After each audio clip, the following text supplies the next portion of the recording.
আচ্ছা, সফটওয়্যারটা আমরা যখন মানে সফটওয়্যারটা আমরা যখন হলো যে ডাউনলোড করি, ডাউনলোড করার পর ওপেন করলে এই যে এরকম আসে। ঠিক আছে? ঠিক আছে? ওপেন করার পরে এই যে এরকম একটা উইন্ডো আসবে আরকি।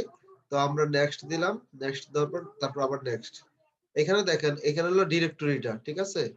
এখানে হলো ডিরেক্টরিটা। তো ডিরেক্টরিটা আমরা হলো যে ড্রাইভে আমরা সফটওয়্যারটা ইনস্টল দিব, ওই ড্রাইভটা আমাদের এখান থেকে দেখা দিতে হবে। ঠিক আছে? ঠিক আছে? তো এইটা হলো আমাদের ডিরেক্টরিটা আরকি। তো আমরা ডিরেক্টরিটা কিভাবে দেখা, এখানে সবসময় মানে কখনো আসলে সি ড্রাইভে রাখবেন না। কারণ দেখা যাচ্ছে যদি উইন্ডোজ দেওয়া হয়, তাহলে হইলো দেখা যাচ্ছে যে ওই জ্যাম করে যাবে। কারণ উইন্ডোজ দিলে তো সি ড্রাইভটা মূলত আমরা সি ড্রাইভে উইন্ডোজটা দেই। আর উইন্ডোজটা দিলে দেখা যাচ্ছে সি ড্রাইভে সব চলে যায়। তখন দেখা যাচ্ছে যে আর ফাইলগুলা পাবেন না। ঠিক আছে?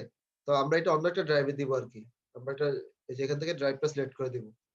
জি, জি। যেহেতু এখানে আমার একটা জ্যাম আগের একটা আছে, এটা আমি একটু রিলোড করে দেই, রিনেম করে দেই এখানে। দিলাম। ঠিক আছে? রিনেম করে আমি এখানে এফ ড্রাইভে আমি সিলেক্ট করে দিলাম সিলেক্ট ফোল্ডার। ঠিক আছে? তারপর হলো নেক্সট এমটি ফোল্ডার। আচ্ছা, আচ্ছা,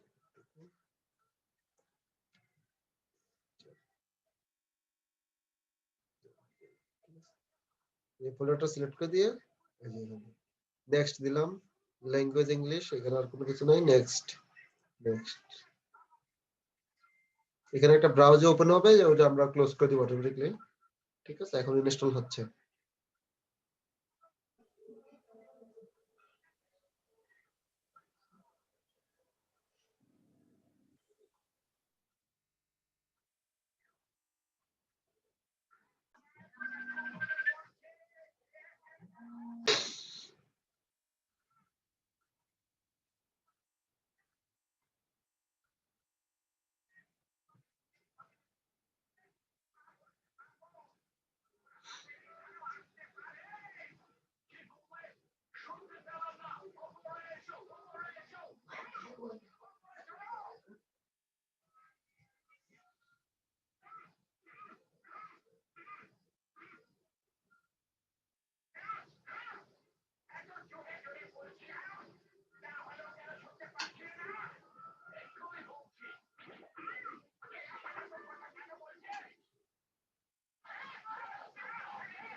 অফ করে দেন তো অডিও।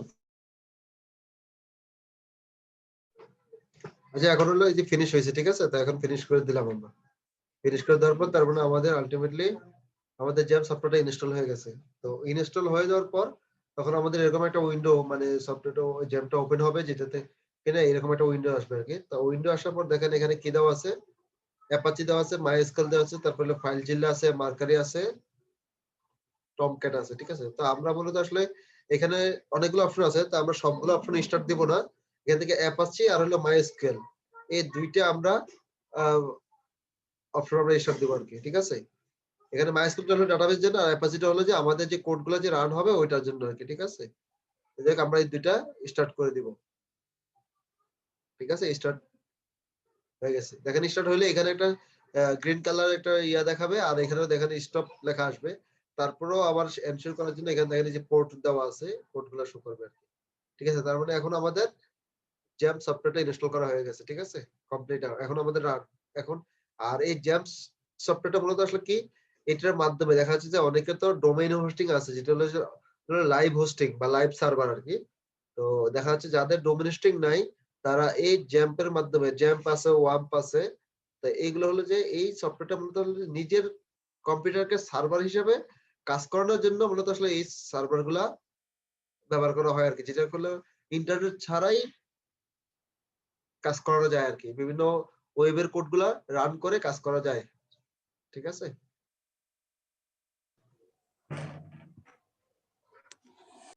ঠিক আছে, তো আমরা এখন ওয়ার্ডপ্রেসটা ডাউনলোড করে নিব আর কি, ওয়ার্ডপ্রেসের ফাইলটা। ঠিক আছে, তো ওয়ার্ডপ্রেসটা ফাইলটা ডাউনলোড করতে হলে আমাদের যাইতে হবে wordpress.org। ঠিক আছে, এখানে গিয়ে এই যে গেট ওয়ার্ডপ্রেসে ক্লিক করব। এখান থেকে যে দেখেন এখানে ডাউনলোড ওয়ার্ডপ্রেস 5.6, এটা হলো ভার্সন চেঞ্জ হয় আর কি। ঠিক আছে, ডে বাই ডে কিছুদিন পর পর চেঞ্জ হবে আর কি। তো আমরা এটা ডাউনলোড করে নিলাম এখান থেকে। তো আমার কাছে তো মনে হয় আছে যদিও, ঠিক আছে, আমার কাছে এটা ডাউনলোড করা আছে, তো যে কারণে আর এই ডাউনলোড করা আছে। ঠিক আছে, তো এখানে যে ডাউনলোড করা আছে এটা আমরা আনজিপ করব। ঠিক আছে, এটা আমরা আনজিপ করে নিব এখান থেকে, এটা হলো যে এক্সট্রাক্ট ফাইল।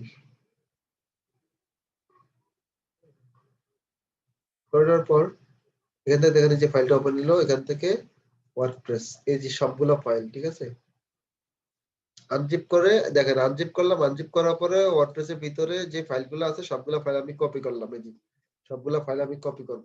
ঠিক আছে, কপি করে আমরা যে জ্যাম্পটা ইনস্টল দিছি, ঠিক আছে, জ্যাম্পটা ইনস্টল দিছি, এইখানে জ্যাম্প ফোল্ডার ঢুকবো, ঢোকার পরে যে htdocs এর ভিতরে যাব। ভিতরে যাওয়ার পর দেখেন এখানে অনেকগুলো ফোল্ডার আছে। ঠিক আছে, তো অতগুলো ফোল্ডার না আমরা আলাদা করে এটা একটা ফোল্ডার বানায় নিব। ঠিক আছে, আলাদা করে একটা ফোল্ডার বানায় নিব। ঠিক আছে, ঠিক আছে, এই ফোল্ডারটা বানিয়ে নিব। এই ফোল্ডারটা বানিয়ে নিলে আমরা যতগুলো এই যে ফোল্ডারটা করলাম, যেমন আমরা কম্পিউটারে অনেকগুলো ড্রাইভ থাকে, তারপরে হলো আপনার ফোল্ডার রাখে, ফোল্ডার ওয়াইজ দেখা যাচ্ছে যে অডিও ভিডিও যেরকম করে রাখা হয়, ঠিক এখানেও একটা ফোল্ডার করলাম, যাতে এই ফাইলগুলোর মধ্যে যেন আমার ফোল্ডার, আমার যে ফাইলগুলো থাকবে এগুলো যেন হারায় না যায়, তার জন্য আমি একটা সেপারেট করে নিলাম। এবং এখান থেকে আমরা প্রতিটা প্রজেক্ট বলেন, প্রতিটা অ্যাসাইনমেন্ট বলেন, এগুলো আমরা আলাদা আলাদা করে ফোল্ডার করে দিব। যেমন যেহেতু আজকে ফার্স্ট ক্লাস, আজকে এখানে ফার্স্ট নামে আমি একটা ফোল্ডার করে নিলাম। ঠিক আছে, ফার্স্ট ফার্স্ট করে আমি এখানে ফোল্ডারটা দিয়ে মানে এই যে ওয়ার্ডপ্রেসের ফাইলগুলো আমি এখানে কপি করে নিলাম। ঠিক আছে, এখন কপিগুলো হতে থাকুক, আমরা এখন দেখি আমাদের ওয়ার্ডপ্রেসটার যে আমরা যে ইনস্টল করছি এটা কাজ করতেছে কিনা সেটা আমরা একটু দেখে নিই। ঠিক আছে, তার জন্য আমাদের কি করতে হবে এখানে,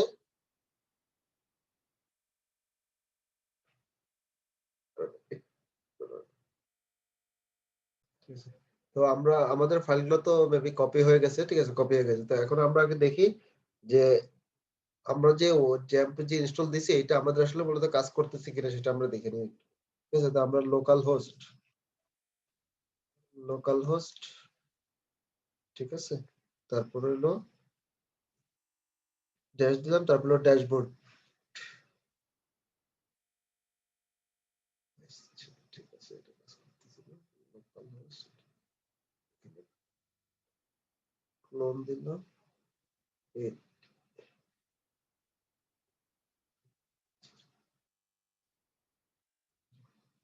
এই যে হ্যাঁ, দেখেন এখন আমাদের কিন্তু কাজ করতেছে। ঠিক আছে, এই যে ধরেন আমাদের নরমালি আগে দেখেন এখানে যদি আমরা যদি লোকাল হোস্ট দিয়ে যদি দেই শুধু, এই যে মানে শুধু যদি লোকাল হোস্ট দেই, দেখেন আমাদের অনেক সময় কাজ করবে না। যদি কাজ না করে তাহলে ওই যে আমাদের যে এখানে যে জ্যামটা আমরা ওপেন করা আছে, এখানে দেখেন ওপেন করা আছে, এখানে দেখেন একটা পোর্ট দেওয়া আছে 80। ঠিক আছে, এই 80 দিয়ে ডিরেক্টলি আমরা পেয়ে যাবো আর কি। ঠিক আছে, এই ধরনের মানে সেটা কিভাবে পাবো, লোকাল হোস্টের পরে আমরা একটা ক্লোন দিব, ওই যে ক্লোন দিছি দেখেন, ক্লোন তারপরে দেবো হলো 80। যদি আমরা দেই দেখেন সরাসরি আমাদের ড্যাশবোর্ডে চলে আসবে। ঠিক আছে, এটা মনে রাখতে হবে। অনেক সময় দেখা যাচ্ছে লোকাল হোস্ট যদি আমি সরাসরি লিখি, আমার এটা কাজ না করে সরাসরি এটা হলো যে ইন্টারনেটের গুগলের ব্রাউজারে চলে যাবে আর কি। ঠিক আছে, তো সেক্ষেত্রে আমরা সরাসরি এখানে একটা ক্লোন দিয়ে আমরা 80 ওই যে আমাদের যে পোর্টটা দেখাবে এই পোর্টটা আমরা দিয়ে দিব, তখন আমাদের সরাসরি ওয়ার্ডপ্রেসের ড্যাশবোর্ডে চলে আসবে। তারপরে দেখেন আমাদের এখানে এই যে ড্যাশবোর্ডে আসছে যেহেতু, তারপরে আমাদের জ্যাম্প যে ইনস্টল করছে এটা কাজ করছে। ঠিক আছে, এটা গেল। তো আমরা এখন আমাদের যে আমরা যে ফোল্ডারে ইয়াটা রাখছি, দেখেন আমাদের যে ফোল্ডারটা ওয়ার্ডপ্রেসে ফাইলগুলো রাখছি, তো সেটা আমরা হলো এখন হলো ওয়ার্ডপ্রেসটা ইনস্টল দিব। তো আমাদের লিংকটাকে এখানে সিলেক্ট করে দিতে হবে। সেটা দেখেন আমাদের প্রথম হইলো ওয়ার্ডপ্রেসে মানে ড্যাশবোর্ডের পরে কি বলা আছে এখানে বেস 3 নামে একটা ফোল্ডার দেওয়া আছে। এই দেখেন এখানে ড্যাশবোর্ড, ঠিক আছে? তো লোকাল হোস্ট আমাদের দিলাম, ড্যাশবোর্ড বাদ দিলাম আমরা, এখানে দিতে হবে বেস 3, মানে আমাদের যে ডিরেক্টরিটা আছে ওই ডিরেক্টরিটা কিন্তু এখানে দিতে হবে।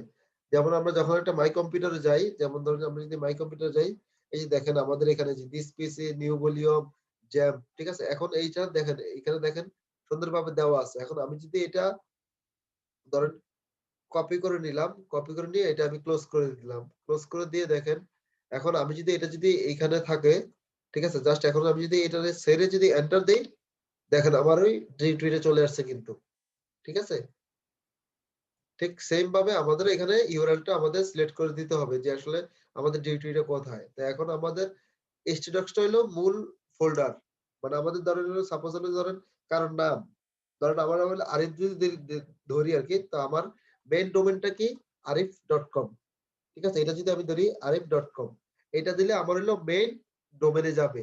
তা ডোমেন যাওয়ার পর এখানে হলো যে মেইন ডোমেনটা হলো কোথায় আপনার হলো এই যে এখানে মেইন ডোমেনটা হলো আপনার htdocs, ঠিক আছে? htdocs টা হলো আপনার মেইন ডোমেন। বাট এখন আপনার যেমন হলো কম্পিউটার, যেমন আমাদের হার্ড ডিস্কটা হলো মেইন ড্রাইভ, তো এখানে হলো যে htdocs টা হলো মেইন ড্রাইভ। তার ভিতরে আমি যদি কোনো ফোল্ডার রাখি, তা সেই হিসেবে ওই ফোল্ডারটা যদি আমি যদি ওপেন করতে যাই, তখন আমার ফোল্ডার বাই ফোল্ডার আমরা যাই। যেমন আমাদের যদি এই ফোল্ডার আসতে হয়, সেক্ষেত্রে দেখেন this PC new volume jam htdocs, মানে প্রতিটা ফোল্ডার ওয়াইজ গিয়ে তারপরে আমার এই ফোল্ডার আসতে হবে। ঠিক আমারও এখানে এরকম ভাবে আমার প্রতিটা লিংক আমাকে এখানে ডিরেক্টরিটা বলে দিতে হবে, তাহলে আমার এটা আসবে। দেখেন আমি যদি এখন এটা দেই, এই যে দেখেন আমার এখানে এই ড্যাশবোর্ড বলেন, এখানে ফার্স্ট ক্লাসের নামে একটা ফোল্ডার দেখেন চলে আসছে কিন্তু, ঠিক আছে? এখানে এই যে এখানে ওই যে এটার ভিতরে চলে আসছে, যে কারণে আসলে, ঠিক আছে, এই কারণে এই ড্যাশবোর্ডটা দেখাচ্ছে, কারণ আমাদের তো ফোল্ডারটা হলো একটাই আর কি। ঠিক আছে, এখন যদি রিলোড দেই, এই দেখেন আমাদের ফার্স্ট ক্লাসটা চলে আসছে, ঠিক আছে? তো এখন দেখেন আমরা ফার্স্ট ক্লাসে যাব, ক্লিক করলাম, ঠিক আছে? এই যে আমরা যে ফার্স্ট ক্লাসের এখানে যে আমরা যে ওয়ার্ডপ্রেস এর ফাইলগুলো রাখছি, এই রাখার কারণে আমাদের হলো এখন এই যে ওয়ার্ডপ্রেস ইনস্টলের কনফিগার মানে ইনস্টল করতে যাচ্ছে আর কি, ইনস্টল করার জন্য বলতেছে। আমরা যদি কোনো একটা ফোল্ডার রেখে দিতাম, দেখেন আমরা যদি এখানে যদি ধরেন একটা টেস্ট নামে একটা ফোল্ডার করে দেই, ফার্স্ট ক্লাসের সাথে দিলাম এটা, ঠিক আছে? এখন আমরা যদি এখানে বেচের পরে ধরেন এই যে বেচ, এটা লিংকটা আমি কপি করলাম, এই ফার্স্ট এর পরিবর্তে আমি যদি টেস্ট লিখি, তাহলে দেখেন আমার এখানে কোনো কিছু দেখাচ্ছে না। কেন দেখাচ্ছে না? কারণ এটার ভিতরে আমার কোনো ফোল্ডার নাই, কোনো কিছু নাই, ফাইল নেই। এখন এই ফোল্ডারটার ভিতরে আমি যদি ধরেন টেস্টের ভিতরে যদি কোনো একটা মানে ফাইল করি, দেখেন আমি যদি এটা যদি এখানে ধরেন টেস্ট ডট html দেই, ঠিক আছে, বা যে কোনো একটা ফাইল দিয়ে আমি দিলাম, দেওয়ার পরে এখন আমি যদি এখানে রিলোড দেই, দেখেন আমরা কিন্তু টেস্ট ফোল্ডারের ভিতরে আছি। এখন এটা যদি রিলোড দেই, এই দেখেন আমার এই ফোল্ডারটা দেখাচ্ছে এখানে, মানে ফোল্ডারের ভিতরে যে ফাইলগুলো আছে সেগুলো দেখাচ্ছে। সো যেহেতু আমার এখানে আমরা হলো যে ওই ওয়ার্ডপ্রেস এর ফাইলগুলো রাখছি, সো আমাদের এখানে ওয়ার্ডপ্রেসটা ইনস্টল করতে বলতেছে আর কি, ঠিক আছে?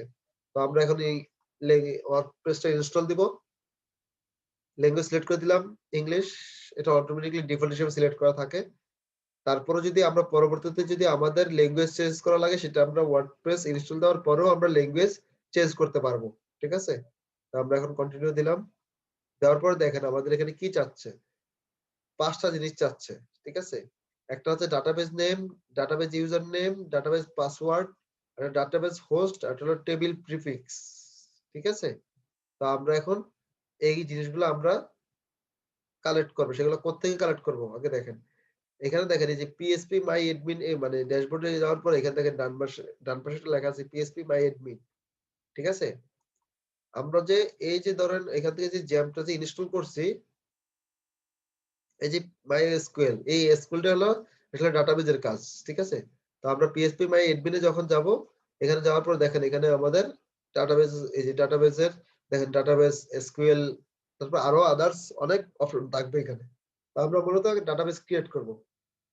ডাটাবেজ ক্রিয়েট করতে হলে আমরা এই যে ডাটাবেজে ক্লিক করব, ক্লিক করে এখানে ডাটাবেজের নাম দিব, ফার্স্ট নামে দিলাম, ঠিক আছে, শুধু ডাটাবেজের নামটা দিব, নামটা দিয়ে আমরা ক্রিয়েট করে দিব, আর কোনো কিছু নাই। এই যে আমাদের ডাটাবেস গুলো ক্রিয়েট হয়ে গেছে, দেখেন ফার্স্ট নামে এখানে ক্রিয়েট হয়ে গেছে। ঠিক আছে, এটা গেল। তো আমরা এখানে দেখেন ডাটাবেস নামগুলো আমরা পাইছি। ঠিক আছে, তো আমরা লেটস গো দিলাম। ঠিক আছে, দেওয়ার পর দেখেন এই যে এখানে ডাটাবেজের নেম, এই ডাটাবেজের নেম গুলো আমরা এখান থেকে কোথা থেকে পাবো? এই যে এখান থেকে কপি করে কপি করলাম, কপি করে আমরা এখানে ডাটাবেজের নাম দিলাম ফার্স্ট। ঠিক আছে, আর এখানে যখন এখানে হলো যে যেহেতু আমরা লোকাল হোস্টে সার্ভার ইউজ করতেছি, তাহলে আমরা পাসওয়ার্ডটা দিব সবসময় রুট। ঠিক আছে, সরি ইউজার নেমটা সবসময় আমরা রুট দিব, আর পাসওয়ার্ডটা ফাঁকা রাখবো, মানে ব্ল্যাঙ্ক রাখবো। ঠিক আছে, যখন আমরা লোকাল হোস্টে ইনস্টল দিব, তখন আমরা শুধুমাত্র দুইটা জিনিস দিব, ডাটাবেস নেম, ইউজার নেম। ঠিক আছে, আর পাসওয়ার্ডটা ব্ল্যাঙ্ক রাখবো, আর কোনো কিছু চেঞ্জ করবো না এখানে। ঠিক আছে, সাবমিট দিলাম। এই যে তার মানে অল রাইট, দেখেন বলাই আছে অল রাইট। ঠিক আছে, অল রাইট যেহেতু বলা আছে, আমরা এখন রান দা ইনস্টলেশন। ঠিক আছে, দেখেন ওখানে ডাটাবেজের ইনফরমেশন গুলো দিছি, দেওয়ার পরে আমরা ইনস্টল গুলো দিছি, মানে আমরা যে ওয়ার্ডপ্রেসটা ইনস্টল দিচ্ছি, এই যে আমাদের ফাইলগুলো যে জমা হবে সেটার জন্য তো একটা ডাটাবেস লাগবে। ওই যে ওখানে যে ডাটাবেসের নাম দিলাম, ওই ডাটাবেস দিয়ে আমরা কানেক্ট করে নিলাম। তাহলে আমাদের ওই ডাটাবেসের এই যে এখানে যে ডাটাবেসটা হয়েছে, এই ডাটাবেসের সাথে আমাদের ওইখানে যে আমরা ডাটাবেসটা দিছি এর সাথে এটা কানেক্ট হলো। এখন আমাদের ফাইলগুলো এখানে জমা হবে। ঠিক আছে, যত আমরা এই ধরেন মিডিয়া ফাইল রাখি, যত আমরা মানে সাইট বানাবো ইয়া করবো, সবগুলো আমাদের এই ডাটাবেসে থাকবে। ঠিক আছে, এইটা। আর এখান থেকে এখন দেখেন কি বলা আছে, এটা হলো যে ওয়ার্ডপ্রেসের আমরা এতক্ষণ দিছি ডাটাবেজে ইনফরমেশন, আর এটা হলো যে আমরা যে ওয়ার্ডপ্রেসটা ইনস্টল দিছি, আমরা এখন সাইট বানায় ফেলবো। তো বানানোর পরে পরবর্তীতে আমরা যে লগইন করব, লগইন করে আমাদের কাজ করতে হবে না? তো এইটা হলো যে ওয়ার্ডপ্রেসের ড্যাশবোর্ডের লগইন করার ইনফরমেশন এখানে। ঠিক আছে, এইটা হলো যে এখানে আমাদের কি কি ইনফরমেশন গুলো দিতে হবে, এগুলো আমরা সবসময় নোট করে রাখবো আর কি। ঠিক আছে, তো আমরা এখানে দিলাম ফার্স্ট ক্লাস, এখানে এটা টাইটেল। ঠিক আছে, ঠিক আছে, এখানে আমরা একটা টাইটেল দিব। ঠিক আছে, দিলাম। তারপর ইউজার নেম, তাই এই ইউজার নেম এগুলো সবসময় আমরা এখানে নোট করে রাখবো, যাতে পরবর্তীতে না হারা যায়। ঠিক আছে, এগুলো আমরা এখানে নোট করে রাখবো। ঠিক আছে, এগুলো আমরা এখানে নোট করে রাখি। প্রজেক্ট নাম দিলাম ফার্স্ট। ঠিক আছে, ফার্স্ট দিলাম। তারপরে ইউজার নেমে ধরেন আমরা ফার্স্ট দিলাম। ঠিক আছে, আচ্ছা ইউজার নেম দিলাম ফার্স্ট, তারপরে পাসওয়ার্ড দিলাম হলো ফার্স্ট দিন। ঠিক আছে, এরকম দিলাম। তা আমরা এখান থেকে কপি করে নিলাম, কপি করে নিয়ে যে ইউজার নেমটা দিলাম ফার্স্ট, তারপর কি চাইছি এখানে পাসওয়ার্ড। ঠিক আছে, তো আমরা পাসওয়ার্ডটা এখান থেকে কপি করে নিয়ে এখানে দিলাম।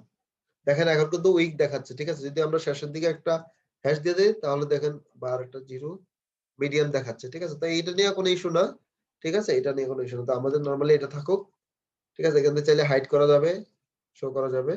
আর এখানে দেখেন কনফার্ম পাসওয়ার্ড, তো আমরা এটা কনফার্ম করে নিব। ঠিক আছে, এখানে হলো একটা ইমেল দিতে হবে। ঠিক আছে, যেটা হলো যে আমরা এই পাসওয়ার্ড রিকভারি করার জন্য বলেন বা যেটা বলেন, আমাদের এখানে একটা ড্যাশবোর্ডের বা ওয়েবসাইটের যে মেইন যেই অ্যাডমিনের একটা ইমেল থাকে, ওই ইমেলটা দিতে হবে এখানে। ঠিক আছে, এইটা।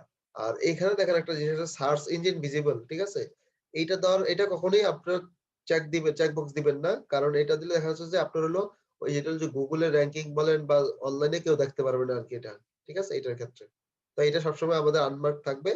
আমরা ইনস্টল দিলাম।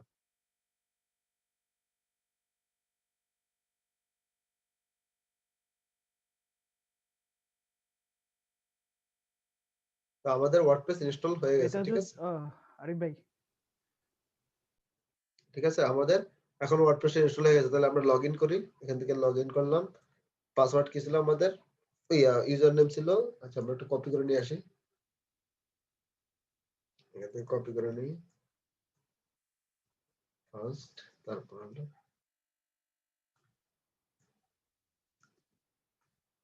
লগ ইন করলাম। এই যে আমাদের এখন লগ ইন হয়ে গেছে। এই যে মূলত এখন দেখেন এইটাই হলো মূলত ড্যাশবোর্ড, এবং আমরা এখানেই লগ ইন করে এখানে যাই যত কিছু যাই করেন না কেন, আপনি যদি ল্যান্ডিং পেজ বানান, ওয়েবসাইট বানান, ই-কমার্স সাইট বানান, মানে ওয়ার্ডপ্রেস এর প্ল্যাটফর্মে হলো আপনি যদি কাজ করেন, এই ড্যাশবোর্ডে ঢুকিয়ে আপনাকে কাজ করতে হবে। ঠিক আছে? তো আমরা একটু সাইটটা ভিজিট করে দেখি। এই যে ভিজিট করতে হলে কোথা থেকে যে যাইতে হবে? এই যে দেখেন সবার উপরে গেলে এখানে এই যে ভিজিট সাইট লেখা আছে। এটার আমরা রাইট ট্যাব দিয়ে ওপেন করলাম সাধারণত। দেখেন এই যে এটা হলো আমাদের সাইটটা। ঠিক আছে? তো এখন হলো আসলে এটার তো ডিজাইন আসলে কিছুই নাই এখানে। এটা হলো ডিফল্ট একটা, ওদের একটা থিম দেওয়া আছে। ঠিক আছে? ডিফল্ট আর কিছু না। এখন আমরা যদি থিমটা যদি একটু চেঞ্জ করি, জাস্ট একটু দেখার জন্য, এই ধরো আমরা যদি এটা দিয়ে অ্যাক্টিভেট করে দেই, ঠিক আছে? এখন যদি রিলোড দেই, এই দেখেন এখন থিম আবার চেঞ্জ হয়ে গেছে। ঠিক আছে? এগুলো হলো থিমের ডিজাইনের উপর। ঠিক আছে? থিমের ডিজাইন। আবার যদি এটা দেই দেখেন এগুলো হলো ডিফল্ট থিমের উপর। ঠিক আছে? তা আমরা তো ডিফল্ট থিম নিয়ে কাজ করব না। আসলে আমরা তো ধরেন বিভিন্ন পপুলার থিম বলেন বা ফ্রি থিম গুলা নিয়ে আমরা অলরেডি কাজ করব। তো মূলত আসলে ফ্রি থিম গুলা নিয়ে তেমন কাজ করা হয় না আরকি। ঠিক আছে? কারণ ফ্রি থিম গুলোতে দেখা যাচ্ছে যে অনেক ফ্যাসিলিটি থাকে না আরকি, ফাংশনালিটি থাকে না।